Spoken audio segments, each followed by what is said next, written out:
हाँ जी दोस्तों, सत श्री अकाल जी। मैं रमनदीप सिंह एक बार फिर हाजिर हाँ ਤੁਹਾਡੀ अपनी चैनल रमन इंस्टीट्यूट ਤੇ ਅਤੇ ਸਵਾਗਤ ਕਰਦਾ ਹਾਂ ਸਾਰਿਆਂ ਦਾ ਇੱਕ ਵਾਰ ਤੋਂ ਫਿਰ ਇਸ ਚੈਨਲ ਦੇ ਉੱਤੇ। ਸੋ ਅੱਜ ਦੀ ਇਸ ਵੀਡੀਓ ਦੇ ਵਿੱਚ ਅਸੀਂ ਪਾਰਟ ਨੰਬਰ 3 ਜਿਹੜਾ ਡਿਸਕਸ ਕਰਾਂਗੇ, ਰਿਲਿਜਨ ਆਫ ਦਾ ਅਰਥ। ਸੋ ਧਰਤੀ ਦੇ ਜਿਹੜੇ ਬ੍ਰਹਿਮੰਡ ਉਸ ਬਾਰੇ ਡਿਸਕਸ ਕਰਾਂਗੇ।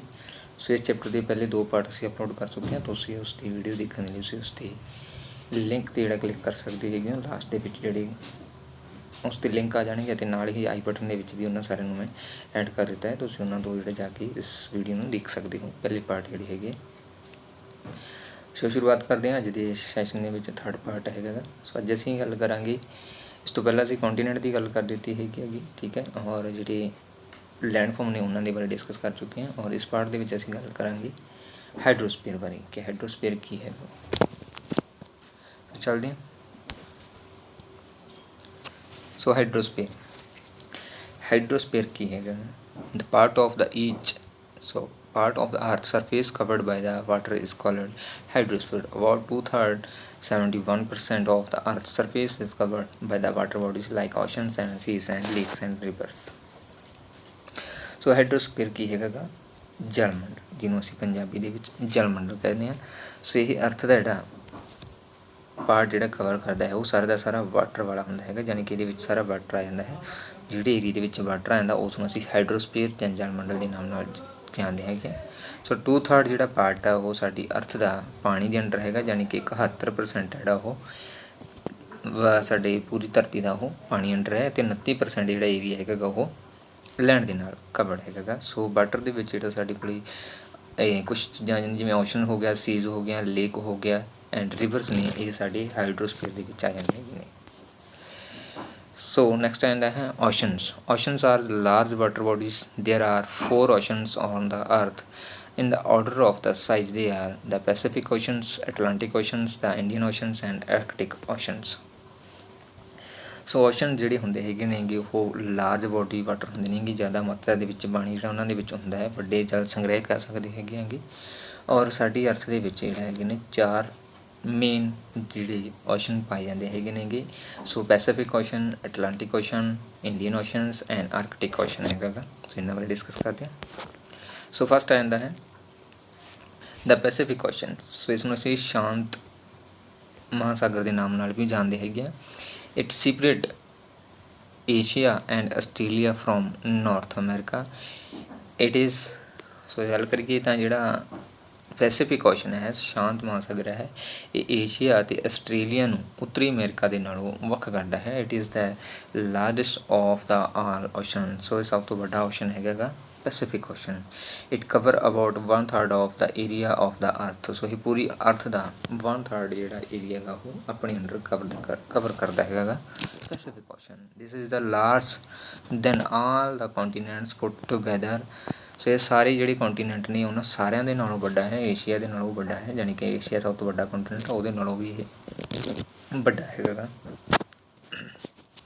And the deepest trenches of the world Mariana trenches is also in Pacific Ocean. So ਸਭ ਤੋਂ ਜਿਹੜਾ ਡੂੰਘਾ ਪੁਆਇੰਟ ਹੈਗਾ 10,911 ਮੀਟਰ ਡੀਪੈਸਟ ਪੁਆਇੰਟ ਜਿਹੜਾ ਮਰੀਨਾ ਖਾਈ ਹੈਗੀ ਆ ਉਹ ਪੈਸੀਫਿਕ ਓਸ਼ਨ ਦੇ ਵਿੱਚ ਹੀ ਪਾਈ ਜਾਂਦੀ ਹੈ। ਇੱਕ ਕੁਐਸਚਨ ਆ ਜਾਂਦਾ ਹੈ ਕਿ ਜਿਹੜੀ ਮਰੀਨਾ ਖਾਈ ਹੈ ਉਹ ਕਿੱਥੇ ਪਾਈ ਜਾਂਦੀ ਹੈ, ਤਾਂ ਪੈਸੀਫਿਕ ਓਸ਼ਨ ਦੇ ਵਿੱਚ ਪਾਈ ਜਾਂਦੀ ਹੈ। ਜੇ ਵੀ ਪੁੱਛਿਆ ਜਾਂਦਾ ਕਿ ਪੈਸੀਫਿਕ ਓਸ਼ਨ ਦੇ ਵਿੱਚ ਕਿਹੜੀ ਖਾਈ ਪਾਈ ਜਾਂਦੀ ਹੈ, ਤਾਂ ਤੁਸੀਂ ਮੈਰੀਨਾ ਟ੍ਰੈਂਚਿਸ ਜਿਹੜੀ ਉਹ ਐਡ ਕਰ ਸਕਦੇ ਹੋ। The Pacific Ocean is ocean on one side extend up to North America and South America and on the other side extend up to Asia and Australia. You will look next again image. ਸੋ ਸ਼ਾਂਤ ਮਹਾਸਾਗਰ ਜਿਹੜਾ ਇੱਕ ਪਾਸੇ ਉੱਤਰੀ America ਅਤੇ ਦੱਖਣੀ Africa ਤੱਕ ਅਤੇ ਦੂਸਰੇ ਪਾਸੇ ਜਿਹੜਾ ਉਹ ਆਸਟ੍ਰੇਲੀਆ, ਏਸ਼ੀਆ ਅਤੇ ਆਸਟ੍ਰੇਲੀਆ ਤੱਕ ਫੈਲਿਆ ਹੋਇਆ ਹੈਗਾ। ਸੋ ਇਸ ਨੂੰ ਦੇਖ ਸਕਦੇ ਹਾਂ ਅਸੀਂ ਕਿ ਇੱਕ ਸਾਈਡ ਜਿਹੜਾ ਇਸ ਦਾ ਵੈਸਟਰਨ ਪਾਰਟ ਹੈ ਉਸ ਵੱਲ ਏਸ਼ੀਆ ਆ ਜਾਂਦਾ ਹੈ ਅਤੇ ਆਸਟ੍ਰੇਲੀਆ ਆ ਜਾਂਦਾ ਹੈ, ਔਰ ਜਿਹੜਾ ਸਾਡਾ ਈਸਟਰਨ ਪਾਰਟ ਆ ਜਾਂਦਾ ਪੈਸੀਫਿਕ ਓਸ਼ਨ ਦਾ, ਉਹਦੇ ਵਿੱਚ ਨਾਰਥ ਅਮਰੀਕਾ ਅਤੇ ਸਾਊਥ ਅਮਰੀਕਾ ਆ ਜਾਂਦਾ ਹੈ। ਸੋ ਇਸ ਕਰਕੇ ਇਹ ਸਭ ਤੋਂ ਵੱਡਾ ਹੈ, ਕਾਫੀ ਵੱਡਾ ਏਰੀਆ ਦੇ ਵਿੱਚ ਹੈ ਇਹ। So next ਆਉਂਦਾ ਹੈ the Atlantic Ocean. The Atlantic Ocean is the second largest ocean in the situation between the North and South America on the one side and Europe and Africa on the other side. So ਜਿਹੜਾ Atlantic Ocean ਹੈ ਇਹ second largest ocean ਹੈਗਾ ਵਿਸ਼ਵ ਦਾ। ਸੋ ਇਹਦੀ ਇੱਕ side ਜਿਹੜਾ north ਅਤੇ south America ਆ ਜਾਂਦੇ ਹੈਗੇ ਨੇਗੇ, ਦੂਸਰੀ ਸਾਈਡ 'ਤੇ ਯੂਰਪ ਅਤੇ ਅਫਰੀਕਾ ਆ ਜਾਂਦੇ ਹੈਗੇ ਨੇਗੇ। ਇਸ ਦੀ It is a busiest ocean in the world as most of the important sea routes pass through Atlantic Ocean। ਸੋ ਸਭ ਤੋਂ ਬਿਜੀ ਜਿਹੜਾ ਓਸ਼ਨ ਰੂਟ ਪਾਇਆ ਜਾਂਦਾ ਬਿਜੀ ਜਿਹੜਾ ਓਸ਼ਨ ਹੈਗਾ ਗਾ ਉਹ ਅਟਲਾਂਟਿਕ ਓਸ਼ਨ ਹੈਗਾ ਗਾ। ਠੀਕ ਹੈ, ਇਸ ਰਾਹੀਂ ਜਿਹੜੇ ਸੀ ਰੂਟ ਆ ਉਹ ਸਭ ਤੋਂ ਜ਼ਿਆਦਾ ਚੱਲਦੇ ਹੈਗੇ ਨੇ। ਸੋ ਵੀ ਪੁੱਛਿਆ ਜਾਂਦਾ ਹੈ ਕਈ ਵਾਰ ਕਿ ਸਭ ਤੋਂ ਬਿਜੀ ਜਿਹੜਾ ਓਸ਼ਨ ਕਿਹੜਾ ਹੈ, ਤਾਂ ਉਹ ਹੈ ਅਟਲਾਂਟਿਕ ਓਸ਼ਨ, ਜਿਹਨੂੰ ਅੰਧ ਮਹਾਸਾਗਰ ਅਸੀਂ ਕਹਿ ਦਿੰਦੇ ਹੈਗੇ। There are many important harbours of access on it is coast line. So ਇਹਦੇ ਵਿੱਚ ਬਹੁਤ ਸਾਰੀਆਂ ਜਿਹੜੀਆਂ ਤਟ ਰੇਖਾਵਾਂ ਨੇ ਜਿੱਥੋਂ ਦੀ ਕੀ ਹੈ ਬੰਦਰਗਾਹਾਂ ਨੇਗੀਆਂ ਜਿੱਥੇ ਕਿ ਸੀ ਲੈਵਲ ਦੇ ਜਿਹੜੇ ਟਰੇਡ ਹੁੰਦਾ ਹੈਗਾ। So North America and Europe makes it is very important for trade and commerce. So North America ਅਤੇ ਯੂਰਪ ਦੇ ਲਈ ਇਹ ਬਹੁਤ ਹੀ ਜ਼ਿਆਦਾ ਇੰਪੋਰਟੈਂਸ ਰੱਖਦਾ ਹੈ ਟਰੇਡ ਦੇ ਲਈ ਐਂਡ ਕਮਰਸ ਦੇ ਲਈ। ਸੋ ਇਹ ਅਟਲਾਂਟਿਕ ਓਸ਼ਨ। ਸੋ ਇਸ ਤਰੀਕੇ ਦੇ ਨਾਲ ਖਾਈ ਦੇ ਵਿੱਚ ਮਿਲਦਾ ਹੈਗਾ ਇਹ ਸਰਕਲ ਦੇ ਵਿੱਚ ਸੱਪ ਦੇ ਆਕਾਰ ਦੇ ਵਿੱਚ। ਜੇ ਵੀ ਪੁੱਛਿਆ ਜਾਂਦਾ ਕਿ ਸੱਪ ਵਰਗਾ ਜਿਹੜਾ ਓਸ਼ਨ ਆ ਉਹ ਕਿਹੜਾ ਹੈ, ਤਾਂ ਤੁਸੀਂ ਅੰਧ ਮਹਾਸਾਗਰ ਯਾਨੀ ਅਟਲਾਂਟਿਕ ਮਹਾਸਾਗਰ ਕਹਿ ਸਕਦੇ ਹੈਗੇ ਹੋ। ਸੋ ਇੱਕ ਸਾਈਡ ਨਾਰਥ ਅਮਰੀਕਾ ਆ ਜਾਂਦਾ ਹੈ, ਇੱਕ ਸਾਈਡ ਸਾਊਥ ਅਮਰੀਕਾ ਆ ਜਾਂਦਾ ਹੈ, ਦੂਸਰੀ ਸਾਈਡ ਯੂਰਪ ਆ ਜਾਂਦਾ ਹੈ ਔਰ ਅਫਰੀਕਾ ਆ ਜਾਂਦਾ ਹੈ। ਯਾਨੀ ਕਿ ਇਸ ਸਾਈਡ ਦੇ ਵਿੱਚ ਯੂਰਪ ਅਤੇ ਅਫਰੀਕਾ ਔਰ ਵੈਸਟ ਸਾਈਡ ਦੇ ਵਿੱਚ north America and south America ਜਾਂਦਾ ਹੈ। ਨੈਕਸਟ ਆਉਂਦਾ ਹੈ ਦਾ ਇੰਡੀਅਨ ਓਸ਼ਨ। ਸੋ ਇੰਡੀਅਨ ਓਸ਼ਨ ਜਿਹੜਾ ਹੈਗਾ ਗਾ it is the only ocean that named after a country. Example India. Indian Ocean is surrounding by 3 continents: Asia in the north, Africa in the western, and Australia on the eastern side on this ocean. In ancient times, their trade and commerce of India mainly commerced through this ocean. ਸੋ ਇੱਕ ਜਿਹੜਾ ਮਹਾਂਦੀਪ ਹੈਗਾ ਗਾ ਜਾਂ ਮਹਾਸਾਗਰ ਜਿਹੜਾ ਹੈਗਾ ਗਾ ਮਹਾਸਾਗਰ ਹੈਗਾ ਜਿਹੜਾ ਕਿ ਕਿਸੇ ਕੰਟਰੀ ਦੇ ਨਾਮ ਦੇ ਉੱਪਰ ਉਹਦਾ ਨਾਮ ਪਿਆ ਹੈ, ਉਹ ਹੈ ਇੰਡੀਅਨ ਓਸ਼ਨ। ਯਾਨੀ ਕਿ ਇੰਡੀਆ ਦੇ ਨਾਮ ਦੇ ਉੱਪਰ ਇਸਦਾ ਨਾਮ ਉਹ ਰੱਖਿਆ ਗਿਆ ਹੈ ਔਰ ਪੰਜਾਬੀ ਦੇ ਵਿੱਚ ਇਸਨੂੰ ਹਿੰਦ ਮਹਾਸਾਗਰ ਦੇ ਨਾਮ ਨਾਲ ਵੀ ਜਾਣਿਆ ਜਾਂਦਾ ਹੈ। ਸੋ ਇਹ ਜਿਹੜਾ ਓਸ਼ਨ ਹੈਗਾ ਗਾ ਇਹ 3 ਕੌਂਟੀਨੈਂਟ ਦੇ ਨਾਲ ਘਿਰਿਆ ਹੋਇਆ ਹੈਗਾ ਚਾਰੇ ਤਰਫ ਤੋਂ। ਸੋ ਇਸ ਦੇ ਜਿਹੜੇ ਉੱਤਰ ਦੀ ਵੱਲ ਕਰੀਏ, ਨਾਰਥ ਦੀ ਵੱਲ ਗੱਲ ਕਰੀਏ ਤਾਂ ਇਹਦੇ ਵਿੱਚ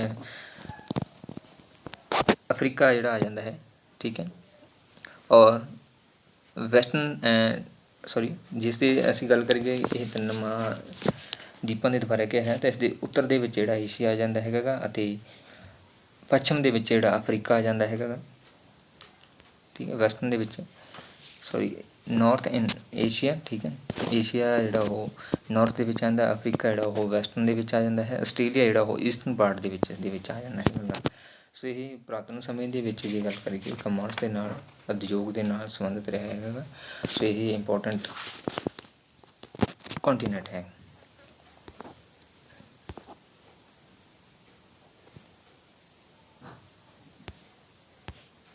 ਸੋ ਇਹ ਇੰਡੀਅਨ ਕੰਟੀਨੈਂਟ। ਸੋ ਇਸਦੇ ਨਾਰਥ ਵੱਲ ਜੇ ਗੱਲ ਕਰੀਏ ਅਸੀਂ ਏਸ਼ੀਆ ਆ ਜਾਂਦਾ ਹੈ ਔਰ ਵੈਸਟਰਨ ਸਾਈਡ ਦੇ ਵੱਲ ਅਫਰੀਕਾ ਆ ਜਾਂਦਾ ਹੈ ਇਸਦੇ, ਔਰ ਈਸਟ ਸਾਈਡ ਦੇ ਵੱਲ ਜਿਹੜਾ ਹੈ ਆਸਟ੍ਰੇਲੀਆ ਆ ਜਾਂਦਾ ਹੈਗਾ ਇਸ 'ਤੇ, ਔਰ ਨਾਰਥ ਵੱਲ ਇੰਡੀਆ ਵੀ ਆ ਜਾਂਦਾ ਹੈ, ਇਸਦੀ ਵੀ ਧਿਆਨ ਰੱਖਣੀ ਹੈ। ਠੀਕ ਹੈ, ਔਰ ਸਾਊਥ ਪਾਰਟ ਵੱਲ ਅੰਟਾਰਕਟਿਕ ਆ ਜਾਂਦਾ ਹੈ।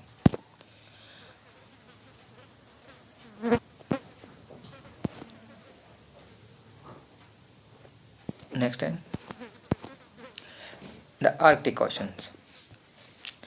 ਆਰਕਟਿਕ ਜਿਹੜਾ ਓਸ਼ਨ ਹੈਗਾ ਗਾ it is the smallest ocean in the world. So ਸਭ ਤੋਂ ਛੋਟਾ ਜਿਹੜਾ ਓਸ਼ਨ ਆ ਉਹ ਆਰਕਟਿਕ ਹੈਗਾ ਗਾ। It encircled the North Pole. ਇਹ ਨਾਰਥ ਪੋਲ ਦੇ ਵਿੱਚ ਪਾਇਆ ਜਾਂਦਾ। It lies within the Arctic circle a narrow stretches of water called from strait connect it with the Pacific Ocean. So ਇਸ ਨੇ ਜਿਹੜਾ ਉੱਤਰੀ ਧਰੁਵ ਨੂੰ ਪੂਰੀ ਤੌਰ 'ਤੇ ਘਿਰਿਆ ਹੋਇਆ ਅਤੇ ਇਹ ਇੱਕ ਆਰਕਟਿਕ ਚੱਕਰ ਦੇ ਵਿੱਚ ਮਿਲਦਾ ਹੈ। ਇੱਕ ਤੰਗ ਪਾਣੀ ਦੀ ਜਿਹੜੀ ਪੱਟੀ ਜਿਸ ਨੂੰ ਬੈਰਿੰਗ ਸਟ੍ਰੇਟ ਕਹਿ ਦਿੰਦੇ ਹੈਗੇ ਬੈਰਿੰਗ ਸਟ੍ਰੇਟ ਕਿਹਾ ਜਾਂਦਾ ਹੈਗਾ, ਜਿਵੇਂ ਬੈਰਿੰਗ ਜਲ ਡਮਰੂ ਕਹਿੰਦੇ ਆ, ਉਹਨਾਂ ਦੇ ਨਾਲ ਇਹ ਸ਼ਾਂਤ ਮਹਾਸਾਗਰ ਦੇ ਨਾਲ ਪੈਸੀਫਿਕ ਓਸ਼ਨ ਦੇ ਨਾਲ ਜੁੜਿਆ ਹੋਇਆ ਹੈਗਾ। It is bounded by Russia, Scandinavia, Greenland, Canada, Alaska and so ਇਹ ਰੂਸ, ਸਕੈਂਡੀਨੇਵੀਆ, ਗ੍ਰੀਨਲੈਂਡ ਅਤੇ ਕੈਨੇਡਾ ਅਤੇ ਆਹ ਦੇਸ਼ਾਂ ਦੇ ਨਾਲ ਕੀ ਹੈਗਾ ਘਿਰਿਆ ਹੋਇਆ ਹੈਗਾ, ਕਵਰ ਹੋਇਆ ਹੈਗਾ, ਬਾਉਂਡਡ ਹੈਗਾ। The Arctic Ocean remain covered with the ice during most part of the year. ਸੋ ਇਹਦੇ ਵਿੱਚ ਸਾਰਾ ਸਾਲ ਤਕਰੀਬਨ ਜਿਹੜਾ ਉਹ ਬਰਫ਼ ਜਿਹੜੀ ਜੰਮੀ ਰਹਿੰਦੀ ਹੈ, ਜਿਹਦੇ ਕਰਕੇ ਉੱਥੇ ਹਮੇਸ਼ਾ ਬਰਫ਼ ਦੇ ਨਾਲ ਢਕਿਆ ਰਹਿੰਦਾ ਹੈ। ਸੋ ਇਹ ਆਰਕਟਿਕ ਓਸ਼ਨ ਜਿਹੜਾ ਨਾਰਥ ਪੋਲ ਦੇ ਵਿੱਚ ਮਿਲਦਾ ਹੈਗਾ ਗਾ। ਨੈਕਸਟ ਆਉਂਦਾ ਹੈ 5th the Antarctic oceans. The Antarctic Oceans is the Pacific and the Indian Oceans merge in the southern hemisphere. ਸੋ ਜਿਹੜਾ ਅੰਧ ਮਹਾਸਾਗਰ ਤੇ ਸ਼ਾਂਤ ਮਹਾਸਾਗਰ ਤੇ ਹਿੰਦ ਮਹਾਸਾਗਰ ਹੈ ਉਹ ਦੱਖਣੀ ਗੋਲੇ ਦੇ ਵਿੱਚ ਇਹ ਤਿੰਨੋਂ ਇਕੱਠੇ ਮਿਲਾ ਕੇ ਹੀ ਕੀ ਹੈਗਾ ਦੱਖਣੀ ਮਹਾਸਾਗਰ ਕਹਾਉਂਦਾ ਹੈ, ਜਿਸ ਨੂੰ ਅੰਟਾਰਕਟਿਕ ਮਹਾਸਾਗਰ ਕਹਿੰਦੇ ਨੇ, ਜਾਣੀ ਕਿ ਸਾਊਥ ਵਾਲਾ ਜਿਹੜਾ ਪਾਰਟ ਹੈਗਾ। This is vast ocean called is southern ocean, ਇਸ ਨੂੰ ਦੱਖਣੀ ਮਹਾਸਾਗਰ ਦੇ ਨਾਮ ਨਾਲ ਵੀ ਜਾਣਿਆ ਜਾਂਦਾ ਹੈ ਜਦੋਂ ਇਹ ਤਿੰਨੇ ਚੀਜ਼ਾਂ ਜਿਹੜੀਆਂ ਇਕੱਠੀਆਂ ਹੋ ਜਾਂਦੀਆਂ ਹੈਗੀਆਂ ਨੇਗੀਆਂ। ਦਿਸ ਓਸ਼ਨ ਸਰਾਊਂਡਡ ਬਾਈ ਦਾ ਕੰਟੀਨੈਂਟ ਔਰ ਅੰਟਾਰਕਟਿਕਾ, ਸੋ ਇਹ ਸਾਰੇ ਦਾ ਸਾਰੇ ਏਰੀਆ ਅੰਟਾਰਕਟਿਕ ਕੰਟੀਨੈਂਟ ਦੇ ਨਾਲ ਘਿਰਿਆ ਹੋਇਆ ਹੈਗਾ। The southern oceans also remain covered with the ice during most years. ਸੋ ਜਿਹੜਾ ਸਦਰਨ ਵਾਲਾ ਪਾਰਟ ਹੈ ਅਰਥ ਦਾ ਉਸ ਏਰੀਏ ਦੇ ਵਿੱਚ ਇਹ ਮਿਲਦਾ ਹੈਗਾ। ਸੋ ਇਸ ਨੂੰ ਅੰਟਾਰਕਟਿਕ ਕੰਟੀਨੈਂਟ ਦੇ ਨਾਮ ਨਾਲ ਜਾਣਿਆ ਜਾਂਦਾ ਹੈ, ਬਟ ਇਸ ਦੇ ਵਿੱਚ ਕੁਝ ਪਾਰਟ ਜਿਹੜਾ ਆ ਜਾਂਦਾ ਹੈ ਉਹ ਅੰਟਾਰਕਟਿਕ ਪੈਸੀਫਿਕ ਓਸ਼ਨ ਦਾ ਔਰ ਇੰਡੀਅਨ ਓਸ਼ਨ ਦਾ ਮਿਲ ਕੇ ਜਿਹੜਾ ਸਦਰਨ ਹੈਮੀਸਫੀਅਰ ਦੇ ਵਿੱਚ ਸਦਰਨ ਓਸ਼ਨ ਬਣਾਉਂਦਾ ਹੈਗਾ।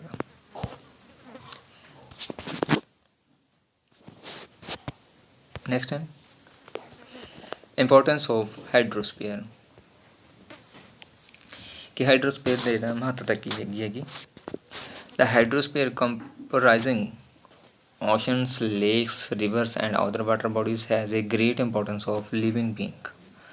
ਸੋ ਜਿਹੜਾ ਜਲ ਮੰਡਲ ਆ ਉਸ ਦੇ ਵਿੱਚ ਜਿਹੜੇ ਮਹਾਸਾਗਰ ਆ ਗਏ, ਸਾਗਰ ਆ ਗਏ, ਝੀਲਾਂ ਹੋ ਗਈਆਂ, ਦਰਿਆ ਹੋ ਗਏ ਅਤੇ ਹੋਰ ਜਿਹੜੇ ਜਲ ਨਾਲ ਸੰਬੰਧਿਤ ਬੋਡੀਜ਼ ਨੇਗੀਆਂ ਉਹ ਸਾਡੇ ਮਨੁੱਖ ਦੇ ਲਈ ਬਹੁਤ ਹੀ ਜ਼ਿਆਦਾ ਮਹੱਤਵਪੂਰਨ ਨੇਗੀਆਂ। All these water bodies are quick necessary for existence of life on earth.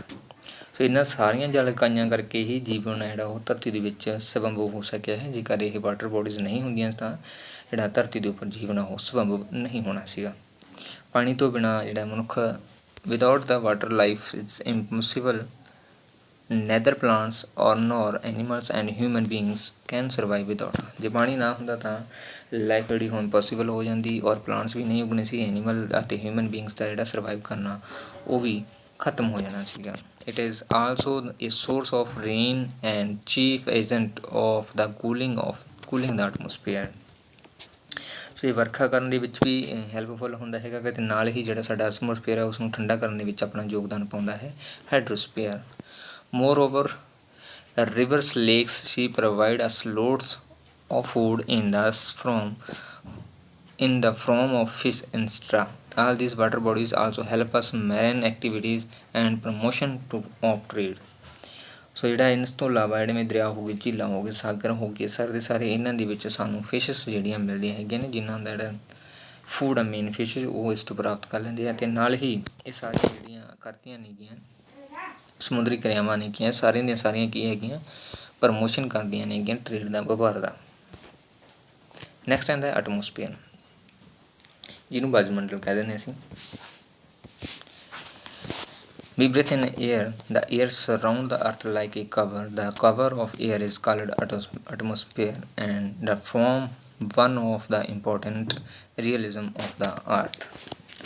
So ਜਦੋਂ ਵੀ ਅਸੀਂ ਕਿਤੇ ਸਾਹ ਲੈਂਦੇ ਹੈਗੇ ਹਾਂ, ਠੀਕ ਹੈ, ਤਾਂ ਇਸੇ ਹਵਾ ਜਿਹੜੀ ਹਵਾ ਅਸੀਂ ਲੈਂਦੇ ਹੈਗੇ ਹਾਂ ਤਾਂ ਇਸੇ ਹਵਾ ਨੇ ਹੀ ਧਰਤੀ ਨੂੰ ਇੱਕ ਗਲਾਫ ਦੀ ਤਰ੍ਹਾਂ, ਠੀਕ ਹੈ, ਕਵਰ ਕੀਤਾ ਹੋਇਆ ਹੈਗਾ, ਠੀਕ ਹੈ, ਔਰ ਜਿਸ ਨੂੰ ਕਿ ਚਾਰੋਂ ਤਰਫ ਇੱਕ ਲਪੇਟਿਆ ਹੋਇਆ ਹੈਗਾ ਏਅਰ ਨੇ। ਜਿਹੜੀ ਅਸੀਂ ਏਅਰ ਲੈਂਦੇ ਹੈਗੇ ਆਂਗੇ ਉਹਦੇ ਵਿੱਚ ਅਲੱਗ-ਅਲੱਗ ਏਅਰਸ ਆ ਜਾਂਦੀਆਂ ਨੇਗੀਆਂ, ਤਾਂ ਹਵਾ ਦੇ ਇਸੇ ਜਿਹੜਾ ਗਲਾਫ ਹੈਗਾ ਜਿਹੜਾ ਕਵਰ ਕੀਤਾ ਹੋਇਆ ਹੈਗਾ ਅਰਥ ਨੂੰ, ਉਸੇ ਨੂੰ ਹੀ ਐਟਮੋਸਫੀਅਰ ਦੇ ਨਾਮ ਨਾਲ ਜਾਣਿਆ ਜਾਂਦਾ ਹੈਗਾ।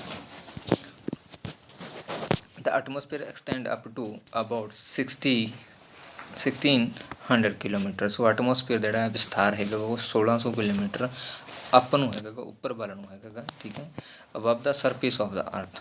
ਸੋ ਉੱਪਰ ਵੱਲ ਨੂੰ ਧਰਤੀ ਦੀ ਜਿਹੜਾ ਹੈਗਾ 1600 ਕਿਲੋਮੀਟਰ 'ਤੇ ਕਿਹੜਾ ਐਟਮੋਸਫੀਅਰ ਪਾਇਆ ਜਾਂਦਾ ਹੈਗਾ। However, the most of the air we breathe in is found close of the surface of the earth. ਸੋ ਜਿਹੜੀ ਹਵਾ ਅਸੀਂ ਲੈਂਦੇ ਹਾਂ, ਜਿਹਦੇ ਨਾਲ ਅਸੀਂ ਜਿਉਂਦੇ ਰਹਿ ਹੈਗੇ ਹਾਂ, ਉਹ ਧਰਤੀ ਦੇ ਕੋਲੇ ਪਾਇਆ ਜਾਂਦਾ ਹੈ, ਨੇੜੇ ਪਾਇਆ ਜਾਂਦਾ ਹੈਗਾ। ਜਿਵੇਂ ਕਿ ਆਕਸੀਜਨ ਹੋ ਗਈ ਉਹ ਨੇੜੇ ਪਾਇਆ ਜਾਂਦਾ, ਜਿਵੇਂ ਹੀ ਅਸੀਂ ਉੱਪਰ ਵੱਲ ਨੂੰ ਜਾਵਾਂਗੇ ਉਵੇਂ ਉਹ ਘਟਦੀ ਜਾਵੇਗੀ। It means air is thicker near the surface but goes then move away. So ਜਿਵੇਂ ਅਸੀਂ ਧਰਤੀ ਤੋਂ ਦੂਰ ਜਾਂਦੇ ਰਹਾਂਗੇ ਤਾਂ ਆਕਸੀਜਨ ਦੀ ਮਾਤਰਾ ਘਟਦੀ ਰਹੇਗੀ, ਜਿਹਦੇ ਕਰਕੇ ਸਾਨੂੰ ਸਾਹ ਲੈਣ ਦੇ ਵਿੱਚ ਦਿੱਕਤ ਆਵੇਗੀ। ਜਿਵੇਂ ਕਿ ਅਸੀਂ ਮਾਊਂਟੇਨ ਦੇ ਉੱਪਰ ਚੜ੍ਹਦੇ ਹਾਂ, ਕਿਤੇ ਉਚਾਈ ਦੇ ਵੱਲ ਜਾਂਦੇ ਹਾਂ ਤਾਂ ਉੱਥੇ ਸਾਨੂੰ ਜਿਹੜਾ ਸਾਹ ਲੈਣ ਦੇ ਵਿੱਚ ਤਕਲੀਫ ਹੁੰਦੀ ਹੈ। This air is a mixture of number of gases. The most important constitution of the air are nitrogen, oxygen, carbonates. ਸੋ ਇਹ ਜਿਹੜਾ ਐਟਮੋਸਫੀਅਰ ਹੈ ਇਸ ਦੇ ਵਿੱਚ ਜਿਹੜਾ ਨੰਬਰ ਆਫ ਗੈਸਿਸ ਪਾਈਆਂ ਜਾਂਦੀਆਂ ਨੇ, ਇੰਪੋਰਟੈਂਟ ਗੈਸਾਂ ਨੇ, ਜਿਵੇਂ ਨਾਈਟ੍ਰੋਜਨ ਹੋ ਗਈ, ਸੌਰੀ ਆਕਸੀਜਨ ਹੋ ਗਈ, ਕਾਰਬਨ ਡਾਈਆਕਸਾਈਡ ਹੋ ਗਈ, ਨਾਈਟ੍ਰੋਜਨ ਅਮਾਊਂਟਡ ਟੂ ਨੀਅਰਲੀ 670। ਸੋ ਜਿਹੜੀ ਨਾਈਟ੍ਰੋਜਨ ਹੈਗੀ ਉਹ 78% ਜਿਹੜੀ ਉਹ ਏਅਰ ਦੇ ਵਿੱਚ ਪਾਈ ਜਾਂਦੀ ਹੈਗੀ 78%, and oxygen make up to about 21%। So oxygen 21% ਜਿਹੜੀ ਉਹ ਪਾਈ ਜਾਂਦੀ ਹੈਗੀ ਆ, and 1% are include the remaining gas. So ਜਿਹੜੀਆਂ ਬਾਕੀ ਗੈਸਾਂ ਰਹਿੰਦੀਆਂ ਉਹ 1% ਦੇ ਵਿੱਚ ਆ ਜਾਂਦੀਆਂ ਹੈਗੀਆਂ ਨੇ, ਆਰਗਨ ਵਗੈਰਾ ਜਾਂ ਹੋਰ, ਠੀਕ ਹੈ। All the components of they are important to us. ਸਾਡੇ ਲਈ ਸਾਰੀਆਂ ਜਿਹੜੀਆਂ ਗੈਸਾਂ ਨੇ ਉਹ ਮਹੱਤਤਾ ਰੱਖਦੀਆਂ ਨੇਗੀਆਂ ਅਲੱਗ-ਅਲੱਗ ਤਰੀਕੇ ਦੇ ਨਾਲ। ਸੋ ਨਾਈਟ੍ਰੋਜਨ 78% ਹੈਗੀ, ਆਕਸੀਜਨ 21% ਹੈਗੀ ਹੈ, ਔਰ 1% ਜਿਹੜੀਆਂ ਹੋਰ ਗੈਸਾਂ ਹੈਗੀਆਂ ਨੇਗੀਆਂ। Oxygen is the life breath as all living beings breathe in oxygen. Nitrogen helps in the growth of living organisms, especially the plants. Carbon dioxide and water helps plant grow. Rain and snowfall, which provide most of the water to plants, come from water vapors present in the lower layers of atmosphere. So oxygen है ਜਿਹੜੀ oxygen ਹੈ ਜਿਹੜੀ ਉਹ ਸਾਹ ਜੀਵਨ ਦੇ ਰੂਪ ਦੇ ਵਿੱਚ ਵਰਤੀ ਜਾਂਦੀ ਹੈ, ਸਾਰੇ ਹੀ ਜੀਵਾਂ ਦੇ ਲਈ ਇੰਪੋਰਟੈਂਟ ਹੈਗੀ। ਸੋ ਇਸੇ ਦੇ ਨਾਲ ਹੀ ਜਿਹੜਾ ਜੀਵਨ ਉਹ ਸੰਭਵ ਹੋਇਆ ਹੈਗਾ। ਨਾਈਟ੍ਰੋਜਨ ਜਿਹੜੀ ਉਹ ਸੰਜੀਵ ਜਿਹੜੇ ਹੈਗੇ ਨੇਗੇ, ਠੀਕ ਹੈ, ਲਿਵਿੰਗ ਔਰਗਨਿਜ਼ਮ ਨੇ ਜਿਹੜੇ, ਉਹਨਾਂ ਦੇ ਲਈ ਜਿਹੜੇ ਵਧਣ ਫੁੱਲਣ ਦੇ ਵਿੱਚ ਇਹ ਹੈਲਪ ਕਰਦੀ ਹੈਗੀ ਨਾਈਟ੍ਰੋਜਨ, ਲਿਵਿੰਗ ਔਰਗਨਿਜ਼ਮ, ਠੀਕ ਹੈ, ਜਿਹੜੇ ਵੀ ਸੰਜੀਵ ਨੇ ਹੈਗੇ। ਔਰ ਵਿਸ਼ੇਸ਼ ਕਰਕੇ ਜੇ ਗੱਲ ਕਰੀਏ ਅਸੀਂ, ਠੀਕ ਹੈ, ਵਿਸ਼ੇਸ਼ ਕਰਕੇ ਪੌਦਿਆਂ ਦੇ ਲਈ ਜੇ ਗੱਲ ਕਰੀਏ ਤਾਂ ਅਸੀਂ ਉਹ ਕਾਰਬੋਹਾਈਡਰੇਟਸ ਆ ਜਾਂਦੀ ਹੈਗੀ, ਠੀਕ ਹੈ, ਅਤੇ ਪਾਣੀ ਹੋ ਜਾਂਦਾ ਹੈਗਾ, ਠੀਕ ਹੈ, ਜਿਹੜਾ ਕਿ ਪਲਾਂਟਸ ਨੂੰ ਗਰੋ ਕਰਨ ਦੇ ਵਿੱਚ ਹੈਲਪ ਕਰਦਾ ਹੈਗਾ। ਵਰਖਾ ਅਤੇ ਬਰਫ਼ਬਾਰੀ ਹੈਗੀ ਜਿਹੜੀ ਉਹ ਜੋ ਕਿ ਪੌਦਿਆਂ ਨੂੰ ਵਧੇਰੇ ਪਾਣੀ ਪ੍ਰੋਵਾਈਡ ਕਰਨ ਦੇ ਵਿੱਚ ਹੈਲਪ ਕਰਦੀ ਹੈਗੀ ਆ, ਜਿਹਦੇ ਨਾਲ ਕੀ ਹੈਗਾ ਵਾਯੂਮੰਡਲ ਦੇ ਵਿੱਚ ਸਭ ਤੋਂ ਹੇਠਲੀ ਤਹਿ ਦੇ ਵਿੱਚੋਂ ਜਲ ਜਿਹੜੇ ਹੁੰਦੇ ਹੈਗੇ, ਜਲ ਕਣ ਹੁੰਦੇ ਨੇਗੇ, ਉਹ ਹੋਂਦ ਵਿੱਚ ਆ ਜਾਂਦੇ ਨੇ, ਯਾਨੀ ਕਿ ਉਹ ਪੌਦਿਆਂ ਅੰਦਰ ਰਾਹੀਂ ਨੀਚੇ ਚਲੇ ਜਾਂਦੇ ਆ ਅਤੇ ਬਾਅਦ ਦੇ ਵਿੱਚ ਫਿਰ ਵਾਟਰ ਵੇਪਰ ਹੋ ਕੇ ਉੱਪਰ ਚਲੇ ਜਾਂਦੇ ਹੈਗੇ ਨੇ। ਇਸ ਤਰੀਕੇ ਦੇ ਨਾਲ ਇਹ ਜਿਹੜਾ ਸਰਕਲ ਵੀ ਚੱਲਦਾ ਰਹਿੰਦਾ ਹੈ ਵਾਟਰ ਵੇਪਰ ਦਾ। ਨੈਕਸਟ ਆਉਂਦਾ ਹੈ atmosphere plays an important role in the supporting life system. It not only provide oxygen for breathing but also act as the blanket around the earth. Presence of atmosphere around the earth keeps a temperature fairly even on the earth. In the absence of the atmosphere, the daily would have been extremely hot and night extremely cold, as happens on the moons. ਸੋ ਵਾਯੂਮੰਡਲ ਆ ਜਿਹੜਾ ਉਹ ਜੀਵਨ ਪ੍ਰਣਾਲੀ ਨੂੰ ਜਾਰੀ ਰੱਖਣ ਦੇ ਵਿੱਚ ਇੱਕ ਇੰਪੋਰਟੈਂਟ ਜਿਹੜਾ ਰੋਲ ਅਦਾ ਕਰਦਾ ਹੈਗਾ। ਉਹ ਇਹ ਨਾ ਹੀ ਕੇਵਲ ਸਾਹ ਲੈਣ ਦੇ ਲਈ ਆਕਸੀਜਨ ਪ੍ਰਦਾਨ ਕਰਦਾ ਹੈ, ਸਗੋਂ ਸਾਨੂੰ ਜਿਹੜਾ ਸੂਰਜ ਤੋਂ ਧਰਤੀ ਵੱਲ ਆਉਣ ਵਾਲੀਆਂ ਜਿਹੜੀਆਂ ਹਾਨੀਕਾਰਕ ਨੇ, ਹਾਰਮਫੁੱਲ ਜਿਹੜੀਆਂ ਕਿਰਨਾਂ ਨੇ, ਉਹਨਾਂ ਤੋਂ ਵੀ ਬਚਾਉਂਦਾ ਹੈ ਅਤੇ ਸਾਨੂੰ ਇੱਕ ਕੰਬਲ ਦੇ ਰੂਪ ਦੇ ਵਿੱਚ ਉਸ ਤੋਂ ਬਚਾ ਕੇ ਰੱਖਦਾ ਹੈ। ਜਿਵੇਂ ਕਿ ਸਾਡੀ ਓਜ਼ੋਨ ਲੇਅਰ ਆ ਜਾਂਦੀ ਹੈ, ਉਹ ਸਾਨੂੰ ਪੈਰਾਮੈਗਨੈਟਿਕ ਕਿਰਨਾਂ ਜਿਹੜੀਆਂ ਹੈਗੀਆਂ ਨੇਗੀਆਂ, ਅਲਟਰਾਵਾਇਲਟ ਰੇਜ਼ ਨੇ, ਉਹਨਾਂ ਤੋਂ ਬਚਾਉਂਦਾ ਹੈਗਾ। ਅਤੇ ਧਰਤੀ ਦੇ ਵਿੱਚ ਫਿਰ ਜਿਹੜੀ ਵਾਯੂਮੰਡਲ ਦੀ ਹੋਂਦ ਕਰਕੇ ਹੀ ਧਰਤੀ ਦਾ ਜਿਹੜਾ ਤਾਪਮਾਨ ਵੀ ਉਹ ਤਕਰੀਬਨ ਇੱਕ ਸਮਾਨ ਰਹਿੰਦਾ ਹੈਗਾ, ਔਰ ਜ਼ਿਆਦਾ ਗਰਮੀ ਜਿਹੜੀ ਉਹ ਨਹੀਂ ਹੋਣ ਦਿੰਦਾ ਹੈਗਾ। ਜੇਕਰ ਵਾਯੂਮੰਡਲ ਨਾ ਹੁੰਦਾ ਧਰਤੀ 'ਤੇ ਤਾਂ ਜਿਹੜਾ ਟੈਂਪਰੇਚਰ ਉਹ ਬਹੁਤ ਜ਼ਿਆਦਾ ਹਾਈ ਹੋ ਜਾਂਦਾ, ਅਤੇ ਜਾਂ ਦਿਨ ਸੀਗੇ ਜਿਹੜੇ ਉਹ ਹਾਈ ਹੋ ਜਾਣੇ ਸੀਗੇ, ਯਾਨੀ ਕਿ ਹਾਈ ਟੈਂਪਰੇਚਰ ਵਾਲੇ, ਬਟ ਨਾਈਟ ਸੀ ਜਿਹੜੀਆਂ ਉਹ ਹੋਰ ਕੋਲਡ ਹੋ ਜਾਣੇ ਸੀ, ਜਿਹਦੇ ਕਰਕੇ ਸਾਡੀ ਅਰਥ ਦੇ ਉੱਪਰ ਜਿਹੜਾ ਟੈਂਪਰੇਚਰ ਹੈ ਇਸ ਤਰੀਕੇ ਦਾ ਹੋ ਜਾਣਾ ਸੀ, ਜਿਹਦੇ ਨਾਲ ਸਾਡੀ ਅਰਥ ਦੇ ਵਿੱਚ ਲਾਈਫ ਆ ਉਹ ਖਤਮ ਹੋ ਜਾਣੀ ਸੀ, ਜਾਂ ਲਾਈਫ ਸਾਡੀ ਡਿਵੈਲਪ ਹੀ ਨਾ ਹੁੰਦੀ। ਨੈਕਸਟ ਆਉਂਦਾ ਹੈ ਬਾਇਓਸਫੀਅਰ, ਜਿਹਨੂੰ ਜੀਵ ਮੰਡਲ ਕਹਿ ਦਿੰਦੇ ਹਨ। The three major realism of the earth, the land, water and air, comes in contact in narrow zone. ਸੋ ਜਿਹੜੇ ਧਰਤੀ ਦੇ ਤਿੰਨ ਮੰਡਲ ਨੇ, ਜਿਵੇਂ ਕਿ ਲੈਂਡ ਹੋ ਗਿਆ, ਵਾਟਰ ਹੋ ਗਿਆ, ਏਅਰ ਹੋ ਗਿਆ, ਠੀਕ ਹੈ, ਜਿਵੇਂ ਕਿ ਥਲ, ਜਲ ਅਤੇ ਹਵਾ, ਇਹ ਇੱਕ ਦੂਜੇ ਨੂੰ ਇੱਕ ਨੈਰੋ ਜ਼ੋਨ ਦੇ ਨਾਲ ਜਿਹੜਾ ਆਪਸ ਦੇ ਵਿੱਚ ਕੰਟੈਕਟ ਰੱਖਦੇ ਹੈਗੇ ਨੇ। This narrow contact zone is called the biosphere. So ਇਸੇ ਜਿਹੜੀ ਨੈਰੋ ਜ਼ੋਨ ਹੈਗੀ ਜਿਹੜੀ ਇਹਨਾਂ ਨੂੰ ਇੱਕ ਦੂਸਰੇ ਨੂੰ ਕੰਟੈਕਟ ਕਰਕੇ ਰੱਖਦੀ ਹੈ, ਲੈਂਡ ਨੂੰ, ਵਾਟਰ ਨੂੰ ਐਂਡ ਏਅਰ ਨੂੰ, ਉਸੇ ਨੂੰ ਹੀ ਬਾਇਓਸਫੀਅਰ ਕਿਹਾ ਜਾਂਦਾ ਹੈਗਾ। All living organism, plants and animals lives in this very zone. So ਜਿਹੜੇ ਸਾਰੇ ਜੀਵ ਜਿਹੜੇ ਜਿਉਂਦੇ ਰਹਿੰਦੇ ਹੈਗੇ ਨੇਗੇ, ਠੀਕ ਹੈ, ਜੀਵ ਜੰਤੂ ਹੋ ਗਏ, ਜਿਵੇਂ ਕਿ, ਠੀਕ ਹੈ, ਰੁੱਖ ਜਾਂ ਪੌਦੇ ਹੋ ਗਏ ਨੇ, ਇਹ ਸਾਰੇ ਦੇ ਸਾਰੇ ਜਿਹੜੇ ਹੈਗੇ ਨੇਗੇ ਉਹ ਇਸ ਜ਼ੋਨ ਦੇ ਵਿੱਚ ਪਾਏ ਜਾਂਦੇ ਨੇ, ਬਾਇਓਸਫੀਅਰ ਦੇ ਵਿੱਚ ਪਾਏ ਜਾਂਦੇ ਨੇਗੇ, ਜਿਹਨੂੰ ਕਿ ਜੀਵਨ ਪੱਟੀ ਕਿਹਾ ਜਾਂਦਾ ਹੈਗਾ। This is also called the zone of life, ਯਾਨੀ ਕਿ ਜੀਵਨ ਪੱਟੀ ਦੇ ਨਾਮ। The biosphere is a unique feature of the earth. It extends slightly below the surface of land into the water and slightly above the surface into the air. ਸੋ ਇਹ ਜੀਵ ਮੰਡਲ ਜਿਹੜਾ ਧਰਤੀ ਦੇ ਇੱਕ ਵਿਸ਼ੇਸ਼ ਲੱਛਣ ਦੇ ਰੂਪ ਦੇ ਵਿੱਚ ਪਾਇਆ ਜਾਂਦਾ ਹੈ। ਇਹ ਧਰਤੀ ਦੀ ਤਹਿ ਤੋਂ ਠੀਕ ਹੈ ਕੁਝ ਹੇਠਾਂ ਪਾਣੀ ਵਿੱਚ ਅਤੇ ਧਰਤੀ ਤੋਂ ਕੁਝ ਉੱਪਰ ਹਵਾ ਤੱਕ ਜਿਹੜਾ ਫੈਲਿਆ ਹੋਇਆ ਹੈਗਾ ਯਾਨੀ ਕਿ ਕੁਛ ਏਰੀਆ ਤਾਂ ਧਰਤੀ ਦੇ ਥੱਲੇ ਵੀ ਆ ਜਾਂਦਾ ਹੈ ਅਤੇ ਕੁਛ ਏਰੀਆ ਧਰਤੀ ਤੋਂ ਉੱਪਰ ਵੀ ਆ ਜਾਂਦਾ ਜਿਸ ਦੇ ਵਿੱਚ ਇਹ ਸਾਰੇ ਦੇ ਸਾਰੇ ਬਾਇਓਸਫੀਅਰਿਕ ਆਰਗੈਨਿਜ਼ਮ ਰਹਿੰਦੇ ਹੈਗੇ। There is a great variety of organism in the biosphere. The organism varies in size from smallest bacteria to the largest, the whales and elephants.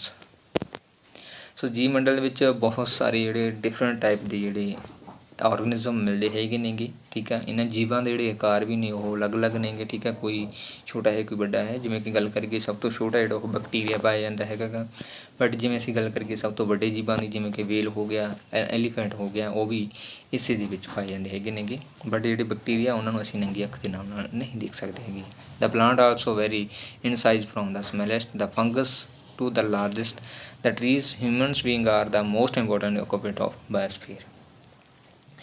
ਸੋ ਇਸੇ ਤਰ੍ਹਾਂ ਜੇਕਰ ਰੁੱਖ ਪੌਦਿਆਂ ਦੇ ਵਿੱਚ ਅਸੀਂ ਗੱਲ ਕਰੀਏ ਤਾਂ ਆਕਾਰ ਦੀ ਜਿਹੜੀ ਭਿੰਨਤਾ ਉਹ ਪਾਈ ਜਾਂਦੀ ਹੈਗੀ ਪਲਾਂਟਸ ਦੇ ਵਿੱਚ ਵੀ ਠੀਕ ਹੈ। ਔਰ ਇਹਨਾਂ ਦੇ ਵਿੱਚ ਜਿਵੇਂ ਕਿ ਉੱਲੀ ਹੁੰਦੀ ਹੈਗੀ ਠੀਕ ਹੈ। ਫੰਗਸ ਜਿਸ ਨੂੰ ਅਸੀਂ ਕਹਿ ਦਿੰਦੇ ਹੈਗੇ ਹਾਂ ਉਹ ਹੁੰਦੀ ਹੈਗੀ ਠੀਕ ਹੈ। ਅਤੇ ਵੱਡੇ ਰੁੱਖ ਤੱਕ ਜਿਹੜੀ ਪਾਈ ਜਾਂਦੀ ਹੈਗੀ ਠੀਕ ਹੈ। ਨਾਲ ਹੀ ਮਨੁੱਖ ਜਿਹੜਾ ਇਸ ਜੀਵਨ ਮੰਡਲ ਦਾ ਜਿਹੜਾ ਮੁੱਖ ਪ੍ਰਵਾਸੀ ਰੂਪ ਦੇ ਵਿੱਚ ਕੰਮ ਕਰਦਾ ਹੈ ਜਾਂ ਇਸ ਦੇ ਉੱਪਰ ਰਹਿੰਦਾ ਹੈ ਬਾਇਓਸਫੀਅਰ ਦੇ ਵਿੱਚ ਜੀਵ ਮੰਡਲ ਦੇ ਵਿੱਚ। ਜੀਵ ਮੰਡਲ ਦੇ ਵਿੱਚ ਸਾਰੇ ਜੀਵ ਜੰਤੂ ਆ ਜਾਣਗੇ ਚਾਹੇ ਉਹ ਮਨੁੱਖ ਆ ਚਾਹੇ ਪੰਛੀ ਹੈ ਚਾਹੇ ਕੁਛ ਹੋਰ। ਨੈਕਸਟ ਆਉਂਦਾ all the realism of the earth are interrelated with the each other. Any change in one realism affect the other realism. ਸੋ ਇਸੇ ਤਰ੍ਹਾਂ ਜਿਹੜਾ ਧਰਤੀ ਦੇ ਪ੍ਰਮੰਡਲ ਜਿਹੜੇ ਇੱਕ ਦੂਸਰੇ ਦੇ ਨਾਲ ਇੰਟਰਰਿਲੇਟਡ ਨੇਗੇ ਠੀਕ ਹੈ। ਇੰਟਰਰਿਲੇਟਡ ਨੇਗੇ ਜੇਕਰ ਮੰਨ ਲਓ ਅਸੀਂ ਕਿਸੇ ਵੀ ਚੀਜ਼ ਦੇ ਵਿੱਚ ਕਿਸੇ ਵੀ ਰਿਲੀਜਨ ਦੇ ਵਿੱਚ ਚੇਂਜਸ ਕਰਦੇ ਹਾਂ ਤਾਂ ਉਹ ਸਾਰੇ ਦੇ ਸਾਰੇ ਜਿਹੜੇ ਰਿਲੀਜਨ ਨੇ ਹੋਰ ਉਹਨਾਂ ਦੇ ਵਿੱਚ ਵੀ ਪ੍ਰਭਾਵ ਪਾਵੇਗੀ। For example, cutting the trees in the forest increase the rate of the soil erosion. ਸੋ ਜੀ ਗੱਲ ਕਰੀਏ ਅਸੀਂ ਕਿ ਜੰਗਲਾਂ ਨੂੰ ਅਸੀਂ ਕੱਟ ਦੇਈਏ ਠੀਕ ਆ ਤਾਂ ਉਸ ਦੇ ਨਾਲ ਕੀ ਹੈਗਾ ਗਾ ਸੋਇਲ ਇਰੋਜ਼ਨ ਦਾ ਜਿਹੜਾ ਰੇਟ ਆ ਉਹ ਵੱਧ ਜਾਵੇਗਾ ਇਨਕਰੀਜ਼ ਹੋ ਜਾਵੇਗਾ ਭੌ ਜਿਹੜੀ ਖੁਰਨੀ ਉਹ ਸ਼ੁਰੂ ਹੋ ਜਾਵੇਗੀ। ਜਿਸ may lead to increase amount of silt in the river and which causes flooding of rivers. So ਇਸ ਦੇ ਕਾਰਨ ਕੀ ਹੈ ਦਰਿਆਵਾਂ ਦੇ ਵਿੱਚ ਜਿਹੜੀ ਮਿੱਟੀ ਉਹ ਜ਼ਿਆਦਾ ਹੋ ਜਾਵੇਗੀ। ਜਦੋਂ ਦਰਿਆਵਾਂ ਦੇ ਵਿੱਚ ਮਿੱਟੀ ਜ਼ਿਆਦਾ ਹੋਵੇਗੀ ਤਾਂ ਉਹਨਾਂ ਦਰਿਆਵਾਂ ਦੇ ਵਿੱਚ ਪਾਣੀ ਦੀ ਮਾਤਰਾ ਵੱਧ ਜਾਵੇਗੀ। ਉਹ ਪਾਣੀ ਦੀ ਮਾਤਰਾ ਜਦੋਂ ਵੱਧ ਜਾਵੇਗੀ ਤਾਂ ਉਹ ਫਿਰ ਦਰਿਆਵਾਂ ਦੇ ਜਿਹੜੇ ਬੰਨ੍ਹ ਨੇ ਉਹਨਾਂ ਨੂੰ ਤੋੜ ਕੇ ਆਵੇਗਾ। ਜਦੋਂ ਬੰਨ੍ਹ ਤੋੜੇਗਾ ਤਾਂ ਕਿਸੇ ਫਿਰ ਏਰੀਏ ਦੇ ਵਿੱਚ ਕੀ ਹੈ ਫਲੱਡਸ ਦੀ ਸੰਭਾਵਨਾ ਆ ਜਾਵੇਗੀ। Normally the biosphere remain in state of balance. A new trees replace the order and submerge of land below it one place. The nature maintain the law of conservations. ਸੋ ਜੀਵਨ ਮੰਡਲ ਜਿਹੜਾ ਉਹ ਇੱਕ ਤਰੀਕੇ ਦੇ ਨਾਲ ਇੱਕ ਦੂਸਰੇ ਨਾਲ ਜੁੜਿਆ ਹੋਇਆ ਹੈ ਅਤੇ ਇੱਕ ਦੂਜੇ ਦੇ ਵਿੱਚ ਉਹ ਕੀ ਹੈਗਾ ਗਾ ਬੈਲੈਂਸ ਵੀ ਬਣਾ ਕੇ ਰੱਖ ਸਕਦਾ ਹੈਗਾ ਬਣਾ ਕੇ ਵੀ ਰੱਖਦਾ ਹੈਗਾ।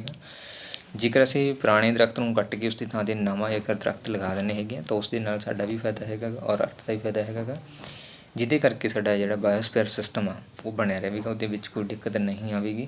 ਔਰ ਇਸੇ ਦੇ ਨਾਲ ਜਦੋਂ ਅਸੀਂ ਇਹ ਚੀਜ਼ਾਂ ਕਰਾਂਗੇ ਤਾਂ ਅਸੀਂ ਜਿਹੜਾ ਕੁਦਰਤ ਦੇ ਜਿਹੜੇ ਨਿਯਮ ਨੇਗੇ ਉਹਨਾਂ ਦੀ ਸਾਂਭ ਸੰਭਾਲ ਕਰ ਸਕਦੇ ਹਾਂ ਉਹਨਾਂ ਨੂੰ ਚੰਗੇ ਤਰੀਕੇ ਨਾਲ ਬਚਾ ਕੇ ਰੱਖ ਸਕਦੇ ਹੈਗੇ।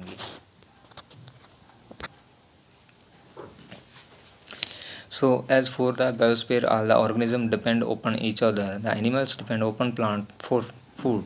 They cannot get food directly from the land, water and air. So only the plants have the capacity of obtaining their foods from the land and water and air. This any change in the one component of the environment lead to change in other component also. ਜਿੱਥੋਂ ਤੱਕ ਜੇਕਰ ਅਸੀਂ ਗੱਲ ਕਰੀਏ ਜੀਵ ਮੰਡਲ ਦਾ question ਹੈਗਾ ਠੀਕ ਹੈ ਉਸ ਨਾਲ ਸੰਬੰਧਿਤ ਹੈ ਤਾਂ ਸਾਰੇ ਜੀਵ ਨੇ ਜਿਹੜੇ ਉਹ ਤਕਰੀਬਨ ਇੱਕ ਦੂਸਰੇ ਦੇ ਉੱਪਰ ਡਿਪੈਂਡ ਨੇ ਨਿਰਭਰ ਕਰਦੇ ਹੈਗੇ ਨੇ। ਜੀਵ ਜੰਤੂ ਜਿਹੜੇ ਉਹ ਭੋਜਨਾਂ ਦੇ ਲਈ ਰੁੱਖਾਂ ਪੌਦਿਆਂ ਦੇ ਉੱਪਰ ਨਿਰਭਰ ਕਰਦੇ ਨੇਗੇ ਠੀਕ ਹੈ। ਔਰ ਜਿਹੜੇ ਰੁੱਖ ਨੇਗੇ ਠੀਕ ਹੈ ਨਾ ਉਹ ਕੀ ਹੈਗੇ ਨੇਗੇ ਮਿੱਟੀ ਜਾਂ ਪਾਣੀ ਦੇ ਵਿੱਚ ਜਾਂ ਹਵਾ ਦੇ ਵਿੱਚ ਡਿਪੈਂਡ ਕਰਦੇ ਹੈਗੇ ਨੇਗੇ ਉਹਨਾਂ ਦੇ ਉੱਪਰ ਡਿਪੈਂਡ ਕਰਦੇ ਹੈਗੇ ਨੇਗੇ। ਔਰ ਇਹ ਧਰਤੀ ਤੋਂ ਪਾਣੀ ਜਾਂ ਜਿਵੇਂ ਕਿ ਹਵਾ ਹੋ ਗਈ ਉਹ ਸਿੱਧਾ ਗ੍ਰਹਿਣ ਨਹੀਂ ਕਰ ਸਕਦੇ ਹੈਗੇ। ਇਹ ਰੁੱਖਾਂ ਅਤੇ ਪੌਦੇ ਹੀ ਹਨ ਜੋ ਆਪਣੇ ਆਪ ਨੂੰ ਜਿਹੜਾ ਭੋਜਨ ਧਰਤੀ 'ਤੇ ਹਵਾ ਅਤੇ ਪਾਣੀ ਤੋਂ ਸਿੱਧਾ ਪ੍ਰਾਪਤ ਕਰ ਸਕਦੇ ਨੇ। ਬਾਕੀ ਜਿਹੜੇ ਐਨੀਮਲਸ ਨੇਗੇ, ਜੀਵ ਜੰਤੂ ਨੇਗੇ, ਉਹ ਇਹਨਾਂ ਰੁੱਖਾਂ ਦੇ ਉੱਪਰ ਡਿਪੈਂਡ ਹੁੰਦੇ ਨੇਗੇ, ਠੀਕ ਹੈ। ਬਟ ਜਿਹੜੇ ਪਲਾਂਟਸ ਨੇਗੇ ਉਹ ਆਪਣਾ ਫੂਡ ਹੈ ਜਿਹੜਾ ਉਹ ਲੈਂਡ ਦੇ ਵਿੱਚੋਂ, ਵਾਟਰ ਦੇ ਵਿੱਚੋਂ ਪੂਰਾ ਕਰ ਲੈਂਦੇ ਹੈਗੇ ਨੇਗੇ।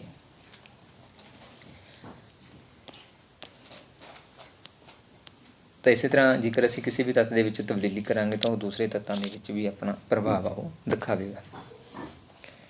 Man uses the component of the biosphere, increasing human population, increase pressure on various components of biosphere. Forests are being cut and animals have been hunted since ancient times. Some species of plants and animals have been endangered to extinction by man. ਸੋ ਮਨੁੱਖ ਜਿਹੜਾ ਹੈਗਾ ਗਾ ਉਹ ਜੀਵ ਮੰਡਲ ਦੇ ਸਾਰੇ ਤੱਤਾਂ ਦੀ ਤਕਰੀਬਨ ਵਰਤੋਂ ਕਰ ਰਿਹਾ ਹੈਗਾ ਗਾ, ਅੰਨ੍ਹੇਵਾਹ ਵਰਤੋਂ ਕਰ ਰਿਹਾ ਹੈਗਾ ਗਾ। ਇਸੇ ਦੇ ਲਈ ਕੀ ਆਬਾਦੀ ਜਿਹੜੀ ਜਨਸੰਖਿਆ ਹੈਗਾ ਗਾ ਉਹਦਾ ਅਰਥ ਦੇ ਉੱਪਰ ਭਾਰ ਵੱਧ ਰਿਹਾ ਹੈ, ਜਿਹਦੇ ਕਰਕੇ ਜੀਵ ਮੰਡਲ ਦੇ ਕਾਫੀ ਸਾਰੇ ਜਿਹੜੇ ਤੱਤਾਂ ਦੇ ਉੱਪਰ ਪ੍ਰਭਾਵ ਪੈ ਰਿਹਾ ਹੈ, ਭਾਰ ਪੈ ਰਿਹਾ ਉਸ ਦਾ, ਠੀਕ ਹੈ। ਪੁਰਾਤਨ ਕਾਲ ਦੇ ਵਿੱਚ ਜਿਵੇਂ ਜੰਗਲਾਂ ਨੂੰ ਕੱਟਿਆ ਜਾਂਦਾ ਸੀਗਾ, ਜੀਵਾਂ ਦਾ ਸ਼ਿਕਾਰ ਜਿਹੜਾ ਉਹ ਕੀਤਾ ਜਾਂਦਾ ਹੁੰਦਾ ਸੀਗਾ, ਇਸੇ ਕਰਕੇ ਜਿਹੜੇ ਪੌਦੇ ਅਤੇ ਜੀਵਾਂ ਨੇ ਸੀਗੀਆਂ ਉਹ ਕਈ ਜਿਹੜੀਆਂ ਪ੍ਰਜਾਤੀਆਂ ਸੀ ਉਹ ਖਤਰੇ ਵਾਲੀ ਕੰਡੀਸ਼ਨ ਦੇ ਵਿੱਚ ਚਲੀਆਂ ਗਈਆਂ ਸੀ। ਸੋ ਇਸ ਪ੍ਰੈਜ਼ੈਂਟ ਟਾਈਮ ਦੇ ਵਿੱਚ ਸਾਨੂੰ ਲੋੜ ਹੈ, ਕਿਉਂਕਿ ਸਾਰੇ ਦੇ ਸਾਰੇ ਤੱਤ ਇੱਕ ਦੂਸਰੇ ਨਾਲ ਇੰਟਰਲੇਟਡ ਨੇ। ਜੇਕਰ ਅਸੀਂ ਇੱਕ ਵੀ ਤੱਤ ਨੂੰ ਖਤਮ ਕਰ ਦੇਵਾਂਗੇ ਤਾਂ ਪੂਰੇ ਦੇ ਪੂਰੇ ਜਿਹੜੇ ਕੰਪੋਨੈਂਟ ਨੇ ਉਹ ਇੱਕ ਦੂਸਰੇ ਤੋਂ ਪ੍ਰਭਾਵਿਤ ਹੋਣਗੇ। ਸੋ ਇਹ ਡਾਇਗਰਾਮ ਹੈ ਜਿਸ ਦੇ ਵਿੱਚ ਮਨੁੱਖ ਨੇ ਕਾਫੀ ਸਾਰੀਆਂ ਚੀਜ਼ਾਂ ਨੂੰ ਵਿਕਸਿਤ ਕਰ ਲਿੱਤਾ ਅਤੇ ਪੂਰੇ ਦੇ ਪੂਰੇ ਐਨਵਾਇਰਮੈਂਟ ਦੇ ਵਿੱਚ ਆਪਣਾ ਪ੍ਰਭਾਵ ਪਾਇਆ ਹੈ। ਪੋਲਿਊਸ਼ਨ ਜਿਹੜਾ ਉਹਨਾਂ ਨੇ ਕਰ ਦਿੱਤਾ ਹੈ, ਜਿਹੜਾ ਕਿ ਆਉਣ ਵਾਲੀਆਂ ਜਨਰੇਸ਼ਨਾਂ ਦੇ ਲਈ ਹਾਨੀਕਾਰਕ ਹੈ, ਪੂਰੀ ਅਰਥ ਦੇ ਲਈ ਹਾਨੀਕਾਰਕ ਹੈ। Similarly, our natural resources are getting overused by us. As a result, they are going to exhausted, and at the same time, their overuses is resulting in pollution environment. For example, the use of energy-giving substances such as coal and oil release gases like carbon dioxide and carbon monoxide. These gases are harmful to life. ਸੋ ਇਸੇ ਤਰ੍ਹਾਂ ਜੇ ਗੱਲ ਕਰੀਏ, ਸਾਡੇ ਜਿਹੜੇ ਕੁਦਰਤੀ ਸਰੋਤ ਨੇ ਉਹਨਾਂ ਨੂੰ ਮਨੁੱਖ ਨੇ ਅੰਨ੍ਹੇਵਾਹ ਵਰਤਣਾ ਸ਼ੁਰੂ ਕਰ ਦਿੱਤਾ ਹੈਗਾ ਗਾ, ਜਿਹਦੇ ਕਰਕੇ ਇਹ ਰਿਸੋਰਸ ਨੇ ਜਿਹੜੇ ਹੌਲੀ ਹੌਲੀ ਖਤਮ ਹੋ ਰਹੇ ਹੈਗੇ ਨੇਗੇ, ਠੀਕ ਹੈ। ਇਹਨਾਂ ਜਿਹੜੇ ਰਿਸੋਰਸ ਨੇ ਇਹਨਾਂ ਦੀ ਹੱਦੋਂ ਵੱਧ ਜਿਹੜੀ ਵਰਤੋਂ ਕਰਨ ਦੇ ਨਾਲ ਪ੍ਰਦੂਸ਼ਣ ਵੀ ਕਾਫੀ ਹੱਦ ਤੱਕ ਵੱਧ ਗਿਆ ਹੈ। ਜਿਵੇਂ ਕਿ ਜੇ ਗੱਲ ਕਰੀਏ ਅਸੀਂ ਐਨਰਜੀ ਸੋਰਸ ਦੀ, ਜਿਵੇਂ ਕੋਲਾ ਹੋ ਗਿਆ, ਪੈਟਰੋਲ ਹੋ ਗਿਆ, ਠੀਕ ਹੈ। ਇਹਨਾਂ ਦੀ ਵਰਤੋਂ ਦੇ ਨਾਲ ਜਿਹੜਾ ਕਾਰਬਨ ਡਾਈਆਕਸਾਈਡ ਅਤੇ ਕਾਰਬਨ ਮੋਨੋਆਕਸਾਈਡ ਦੀ ਮਾਤਰਾ ਜਿਹੜੀ ਉਹ ਜ਼ਿਆਦਾ ਵੱਧ ਜਾਂਦੀ ਹੈ, ਜੋ ਕਿ ਪੂਰੇ ਦੇ ਪੂਰੇ ਸਿਸਟਮ ਦੇ ਲਈ, ਪੂਰੇ ਦੇ ਪੂਰੇ ਬਾਇਓਸਫੀਅਰ ਦੇ ਲਈ, ਠੀਕ ਹੈ, ਹਾਨੀਕਾਰਕ ਹੈਗੀ ਹੈ, ਹਾਰਮਫੁਲ ਹੈਗੀ। The increase in number of vehicles on the roads and the factories increase the amount of these gases in the atmosphere. ਸੋ ਸੜਕਾਂ ਦੇ ਉੱਪਰ, ਠੀਕ ਹੈ, ਵੱਧਦੀਆਂ ਮੋਟਰ ਗੱਡੀਆਂ ਅਤੇ ਵੱਧਦੀ ਜਿਹੜੀਆਂ ਫੈਕਟਰੀਆਂ ਨੇਗੀਆਂ, ਉਹਦੇ ਨਾਲ ਗੈਸਾਂ ਦੀ ਜਿਹੜੀ ਮਾਤਰਾ ਹੈਗੀ ਆ ਵਾਯੂਮੰਡਲ ਦੇ ਵਿੱਚ ਉਹ ਵੱਧ ਗਈ ਹੈਗੀ। ਫੈਕਟਰੀਆਂ ਦੇ ਵਿੱਚੋਂ ਜਿਹੜਾ ਧੂੰਆਂ ਨਿਕਲਦਾ ਹੈ ਉਹ ਹਾਨੀਕਾਰਕ ਹੈਗਾ ਗਾ, ਠੀਕ ਹੈ। ਪਦਾਰਥਾਂ ਦੇ ਨਾਲ ਬਹੁਤ ਸਾਰਾ ਜਿਹੜਾ ਮਟੀਰੀਅਲ ਹੈਗਾ ਗਾ ਪਾਣੀ ਦੇ ਨਾਲ ਉਹ ਰੋੜ ਦਿੱਤਾ ਜਾਂਦਾ, ਉਹ ਪਾਣੀ ਨੂੰ ਪੋਲਿਊਸ਼ਨ ਕਰ ਰਿਹਾ ਹੈਗਾ ਗਾ। Similarly, many harmful products are put in the water bodies from factories, these making the air, water impures. This parts of biosphere are getting polluted. ਸੋ ਇਸੇ ਤਰੀਕੇ ਦੇ ਨਾਲ ਜਿਹੜਾ ਮਨੁੱਖ ਨੇ ਉਹ ਸਾਰੇ ਦੇ ਸਾਰੇ ਬਾਇਓਸਫੀਅਰ ਨੂੰ ਜਿਹੜਾ ਪ੍ਰਦੂਸ਼ਿਤ ਕਰ ਦਿੱਤਾ ਹੈਗਾ। The purification of regeneration's capacity of the nature is limited. If the level of pollution become too high, then life supporting capacity of the biosphere will decline. We should be very careful in choosing the biosphere so that is not harmed too much. ਸੋ ਕੁਦਰਤ ਦੀ ਜਿਹੜੀ ਗੱਲ ਕਰੀਏ, renewable ਜਿਹੜਾ system ਹੈਗਾ ਗਾ, ਠੀਕ ਹੈ, ਉਸ ਨੂੰ ਸੁਧਾਰ ਕਰਨ ਦੇ ਵਿੱਚ ਜਿਹੜੀ ਉਹਦੀ ਗਤੀ ਹੈ ਉਹ ਥੋੜ੍ਹੀ ਜਿਹੀ ਘੱਟ ਹੈਗੀ ਆ, ਸਮਰੱਥਾ ਤੋਂ ਘੱਟ ਹੈਗੀ। ਬਟ ਜੇਕਰ ਮਨੁੱਖ ਜਿਸ ਤਰੀਕੇ ਨਾਲ ਚੀਜ਼ਾਂ ਨੂੰ ਵਰਤ ਰਿਹਾ ਹੈ ਉਹ ਬਹੁਤ ਜ਼ਿਆਦਾ ਹੈ, ਜਿਸ ਕਰਕੇ ਉਸ ਨੂੰ ਪਿਊਰੀਫਾਈ ਕਰਨਾ ਜਾਂ ਰੀਜਨਰੇਟ ਕਰਨਾ ਨੇਚਰ ਦੇ ਪ੍ਰੋਸੈਸ ਦੇ ਵਿੱਚ ਜ਼ਿਆਦਾ ਤੇਜ਼ ਹੈਗਾ ਗਾ। ਯਾਨੀ ਕਿ ਨੇਚਰ ਸਲੋ ਹੈ, ਬਟ ਜਿਹੜਾ ਮਨੁੱਖ ਉਹ ਅੰਨ੍ਹੇਵਾਹ ਫਾਸਟ ਤਰੀਕੇ ਨਾਲ ਚੀਜ਼ਾਂ ਨੂੰ ਖਤਮ ਕਰ ਰਿਹਾ ਹੈ, ਜੀਵ ਮੰਡਲ ਨੂੰ ਖਤਮ ਕਰ ਰਿਹਾ ਹੈ। ਸੋ ਇਸੇ ਕਰਕੇ ਸਾਨੂੰ ਕੁਛ ਨਾ ਕੁਛ ਜਿਹੜੀਆਂ ਸਾਵਧਾਨੀਆਂ ਵਰਤਣ ਦੀ ਲੋੜ ਹੈ ਤਾਂ ਕਿ ਅਸੀਂ ਇਹਨਾਂ ਚੀਜ਼ਾਂ ਤੋਂ ਜਿਹੜਾ ਬਚ ਸਕੀਏ ਅਤੇ ਆਉਣ ਵਾਲੀ ਜਨਰੇਸ਼ਨ ਨੂੰ ਇਸ ਨੂੰ ਸਭਿਅਤਾ ਨੂੰ ਬਚਾ ਸਕੀਏ, ਪੋਲਿਊਸ਼ਨ ਨੂੰ ਘਟਾ ਸਕੀਏ। ਫਸਟ ਆਉਂਦਾ ਹੈ checking the growth of human populations is necessary to reduce the burden of the biosphere. ਸੋ ਮਨੁੱਖੀ ਵਸੋਂ ਦੇ ਵਾਧੇ ਨੂੰ ਰੋਕਣਾ ਜ਼ਰੂਰੀ ਹੈਗਾ ਤਾਂ ਕਿ ਅਸੀਂ ਜੀਵ ਮੰਡਲ ਦੇ ਇਸ ਭਾਰ ਨੂੰ ਘਟਾ ਸਕੀਏ, ਠੀਕ ਹੈ। ਜਿੰਨੀ ਪਾਪੂਲੇਸ਼ਨ ਘੱਟ ਹੋਵੇਗੀ ਓਨਾ ਹੀ ਪੋਲਿਊਸ਼ਨ ਵੀ ਜਿਹੜਾ ਉਹ ਘੱਟ ਜਾਵੇਗਾ। A careful use of natural resource by man can help in keeping the biosphere clean. ਸੋ ਸਾਵਧਾਨੀ ਦੇ ਨਾਲ ਸਾਨੂੰ ਜਿਹੜੇ ਕੁਦਰਤੀ ਸਾਧਨਾਂ ਦੀ ਉਹ ਵਰਤੋਂ ਕਰਨੀ ਚਾਹੀਦੀ ਹੈ, ਸਾਨੂੰ ਅੰਨ੍ਹੇਵਾਹ ਉਹਨਾਂ ਨੂੰ ਨਹੀਂ ਇਸਤੇਮਾਲ ਕਰਨਾ ਚਾਹੀਦਾ ਹੈ, ਲੋੜ ਅਨੁਸਾਰ ਹੀ ਵਰਤਣਾ ਚਾਹੀਦਾ ਹੈ। ਅਤੇ ਨਾਲ ਹੀ ਸਾਨੂੰ ਜਿਹੜਾ ਜੀਵ ਮੰਡਲ ਨੂੰ ਕੀ ਹੈਗਾ ਗਾ ਸਾਫ਼ ਵੀ ਰੱਖਣਾ ਹੋਵੇਗਾ, ਕਲੀਨ ਕਰਕੇ ਵੀ ਰੱਖਣਾ ਹੋਵੇਗਾ। ਨੈਕਸਟ ਹੈ man should adapt the principle of the live and let only then we can ensure our continued survive on the earth. So ਮਨੁੱਖ ਨੂੰ ਜੀਵ ਅਤੇ ਜਿਉਣ ਦੀ ਜਿਹੜੀ ਪੋਲਿਸੀ ਹੈਗੀ ਠੀਕ ਆ, ਉਸ ਨੂੰ ਅਪਲਾਈ ਕਰਨਾ ਚਾਹੀਦਾ ਹੈਗਾ ਗਾ। ਅਤੇ ਮਨੁੱਖ ਜਿਹੜਾ ਉਹ ਧਰਤੀ 'ਤੇ ਆਪਣੀ ਲਗਾਤਾਰ ਹੋਂਦ ਨੂੰ ਯਕੀਨੀ ਇਸੇ ਕਾਰਨ ਹੀ ਬਣਾ ਸਕਦਾ ਹੈ ਜੇਕਰ ਉਹ ਇਸ ਪ੍ਰਿੰਸੀਪਲ ਨੂੰ ਅਪਣਾਵੇਗਾ ਜੀਵ ਅਤੇ ਜਿਉਣ ਦਾ, ਠੀਕ ਹੈ। ਜੇਕਰ ਉਹ ਦੂਸਰੇ ਜੀਵਾਂ ਨੂੰ ਜੀਣ ਦੇਵੇਗਾ ਤਾਂ ਹੀ ਉਹ ਜੀਵਿਤ ਰਹਿ ਸਕੇਗਾ, ਸਾਰੇ ਕਿਉਂਕਿ ਇੱਕ ਦੂਸਰੇ ਦੇ ਨਾਲ ਕੰਟੈਕਟ ਨੇ। ਸਭ ਕੁਛ ਹੈ ਸ਼ਬਦ ਨੇ ਜਿਹੜੇ ਯਾਦ ਰੱਖਣ ਯੋਗ ਨੇ, ਜਿਵੇਂ ਕਿ ਲਿਥੋਸਫੀਅਰ ਦਾ realm of earth constituent of solid crust or rocks. Next ਹੈ hydrosphere the realm of the earth counting the water collectively. Atmosphere the realm of air that surround the earth. So thank you. ਸੋ ਅੱਜ ਦੀ ਇਸ video ਦੇ ਵਿੱਚ ਇੰਨਾ ਹੀ ਸੀ। ਸੋ ਇਹ chapter ਜਿਹੜਾ ਉਹ complete ਹੋ ਚੁੱਕਿਆ ਹੈ। ਸੋ ਜੇਕਰ ਵੀਡੀਓ ਅੱਛੀ ਲੱਗੇ ਤਾਂ ਲਾਈਕ ਜ਼ਰੂਰ ਕਰ ਦਿਓ ਅਤੇ ਨਾਲ ਹੀ ਫਰੈਂਡ ਸਰਕਲ ਦੇ ਵਿੱਚ ਸ਼ੇਅਰ ਜ਼ਰੂਰ ਕਰ ਦਿਓ। Thank you very much.